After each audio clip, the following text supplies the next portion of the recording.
Today's passage is from the Gospel of St. John, chapter 3, verses 16 to 21.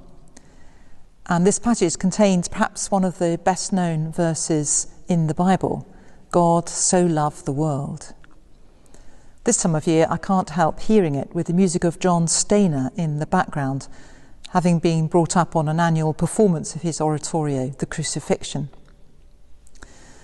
After those opening words, St. John goes on to outline his vision of the salvation brought by Christ.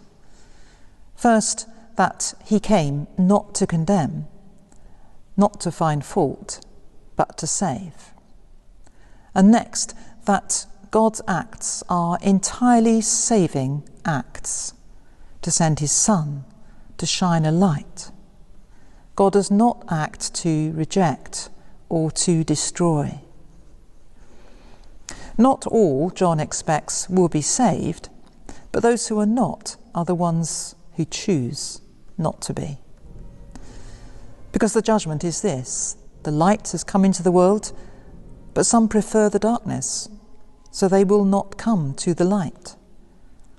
The light simply shows up what was already there, whether it was evil or good and true. Sometimes we imagine the judgment of God as being a somewhat arbitrary decision. This one, not that one. This faith, not that faith. This way of worship, not that way. Or we might be tempted to try to placate an irascible, arbitrary judge. There's no hint of any of that here.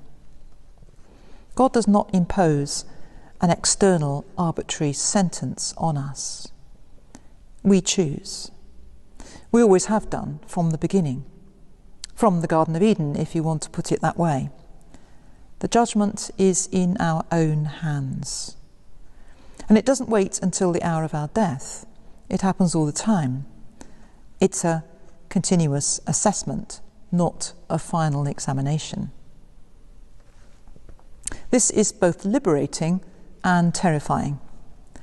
It's liberating because it gives me real choices and real autonomy and real responsibility. I can't blame God for being too strict or too demanding or for not understanding my circumstances adequately. And it's terrifying for the very same reason. My choices are taken seriously, with the utmost seriousness, and they will never be overridden. So, am I drawn to the light or to the darkness? In John's Gospel, Nicodemus first went to see Jesus by night. But by Good Friday, he was acting in the day to bury the body of Jesus. Judas left the upper room to betray him, and it was night. As Jesus hung on the cross, from the 6th to the 9th hour, darkness fell when he died. And at dawn on the 3rd day, he rose. In the early Christian centuries, baptisms used to take place on Easter Day at dawn, and the candidates would stand first facing west to declare that they reject evil and sin. Then they would turn right around to face east, the rising sun, at the hour of the resurrection to declare, I turn to Christ. That symbolic turning showed their commitment to a life walking in the light, backs to the darkness, a decision, a choice that would affect every moment of their lives. It's a choice that we can repeat, reinforce every day of our lives.